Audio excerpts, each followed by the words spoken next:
Hi everyone, my name is Alvin. I'm an MBA student of IPMI Business School, and today I'm going to share with you about the Corporate Finance MindMap that I learned from Professor Roy Sembel. Hopefully this video can help you to understand the high-level concept of corporate finance. Alright, let's get started. We divide the corporate finance into 6 pillars. We will start with the pillar A, which is the financial management. The financial management, we study about the goal or objective of the firm, which is to maximize the shareholder wealth, both profit and wealth. We also study about the operational objectives, which is the company need to run financial operations excellence. Later about the social objective, which the company needs to be good for society, like paying tax or liabilities on time. And the last is for research. The next subject is about value creation principle from McKinsey. This is about the core value principles, which covers profit, growth, and cash flow. The company needs to be always conservative and prudent. And also the expectation of treadmill principles, which is the company required to perform beyond investor expectations. The last is about best owner principles, which the companies or business depends on owners' capabilities of running the business. The next subject is about what to manage within the company. Can be capital structure, working capital, asset structure, revenue management, cash flow, growth, as well as risk management. The next subject is about the principal agent problem. The agent can be a board of director or management of the company who runs the company. They may have a different objective than the owner. That leads to the conflict of interest, asymmetric info, or moral hazard. There are some solutions to this PA problem. First, to give compensation reflect the share prices, giving the employee stock options. Either you can fire or take over the employee or conduct the GCG or good corporate governance. That leads to the next subject about good corporate governance. We will study about how to apply tariff. Tariff stands for the transparency, accountability, responsibility, independency, and fairness. The last of the subject is about 5 business essentials. Then we learn from Professor Ramcharan. Covers the cash, remember cash is king, profit margin, velocity, growth, and customer focus. Now we enter the pillar B, which is capital budgeting. We will study about the time value of money, the future value, which is compounding, and also present value, which is discounting. We will study about the example of use cases of time value of money, like how to calculate mortgage, life insurance, time deposit, etc. Next subject is about capital budgeting concept. We will study about perpetuity and annuity.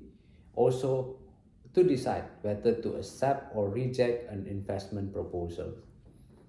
Next subject is about capital budgeting methods.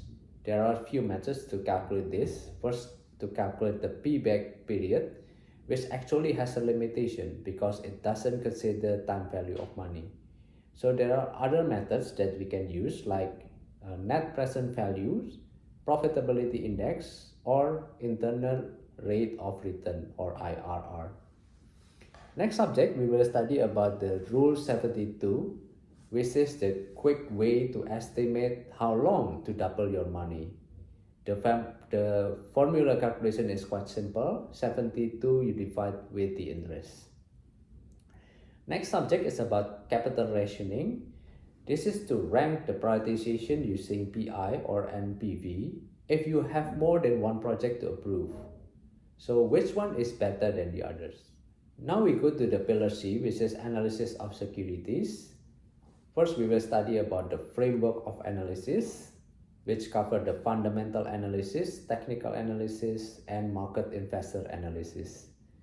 Second subject about the financial statement analysis. We will learn how to read the balance sheet, income statement, and cash flow statement. Next subject about the financial ratio analysis. We will learn about how to calculate the profitability ratio, liquidity, activity, leverage or solvency ratio, market ratio, as well as DuPont analysis. DuPont analysis we can use to measure the health of the company. Next subject is about the limitation of financial ratio analysis, like the seasonality, window dressing, or a few differences in the accounting principle used by the company. Next subject is about portfolio investment strategy. We will study about the company valuation, the risk and return, how to calculate CAPM, which stands for Capital Asset Pricing Model, or cost of equity. This is to determine the expected return on investment. Usually high risk, high gain, and low risk is low gain. Next, we also study about how to calculate the WACC, which is the weighted average cost of capital.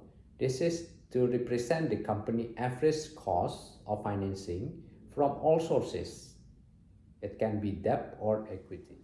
Now we enter the D pillars, which is capital structure. We will study about the capital structure components, covers both debt and equity. Next subject is the impact of capital structure, which is it actually has a direct impact on valuation through cost of capital, and also the risk of financial distress of shrinking the earning before tax. The next subject is Modigliani and Miller theory. We will study that it explores how a firm value is affected or not affected by its capital structure, both debt or equity, and it depends on how the company manages the optimal cost of capital. The next subject is about optimal capital structure. We will learn about the cost and benefit of debt or equity, because usually debt is cheaper than equity. So there are a few things to consider. Either we pursue the debt or equity as the capital. The consideration are the tax benefit and the expected cost of financial distress. Now we enter the pillar E, which is corporate restructuring and fraud risk management. First, we will study about the financial distress. What happened during the financial distress? What is the possible outcome of financial distress? Is the company going to be restructured or even bankruptcy? The second subject is the restructuring corporate structure. Is it to recover the corporate structure? Is it the easiest way of improving the capital structure, working capital management, asset restructure, revenue, cost management, growth and risk management? Or even we have to survive and transforming the business. There are a few steps we can do. First, to stop the bleeding, financial restructuring, temporary pivoting, strategic realigning, or even we have to do redefining the core business and new ways of doing business. The next subject is about 5 principles of cash management, is to increase the collection of receivables, how to keep inventory low, delay payment of liabilities, plan timing of major expenditures, and the last is to invest in idle cash. Next subject, we will study about the leverage buyout or LBO. We will study about the mechanism of LBO, the source of value creation. It can be a tax benefit, principal agent problem solving, or even conglomerate discount. Also, the potential conflict of interest within the management that conduct the LBO. Next subject is about fraud and risk drivers, which can be a corruption, asset misappropriation, or fraudulent statement.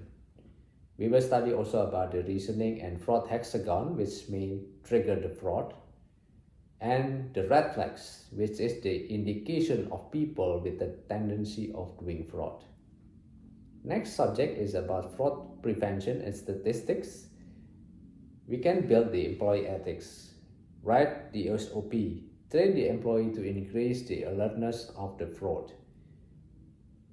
implement the protective security, as well as to create a whistleblower mechanism. There are 4 types of incentives: physical, monetary, social, as well as moral. We also learn about the fraud statistic, which is actually male is usually higher than female in certain age or even job level. Now we enter the pillar F, which is the last pillar, dividend policy and international finance. First, we will study about the dividend debate, which is the question about should the publicly listed company pay dividends. Later, about the dilemma, whether we keep the retained earnings to finance profitable capital investment or paying dividends to the stockholders. Next, about the importance of dividends from the 3 viewpoints. First, the dividends are irrelevant. Second, about the high dividends are best or low dividends are best. The last is the factors of affecting dividends can be a fund liquidity, past dividend rates, earning stability, debt obligations, investment opportunities, as well as shareholder expectations. Alright, finally we have covered all the topics discussed and learned in corporate finance. Please don't get confused with all the jargons and terminology. Just try to grasp the high-level concept of what's inside the corporate finance. Remember, you can always go back to watch this video again or watch any other videos posted by Professor Roy to get the more detailed information about each topic. If you like this video, please don't forget to press the like button. Thanks for watching.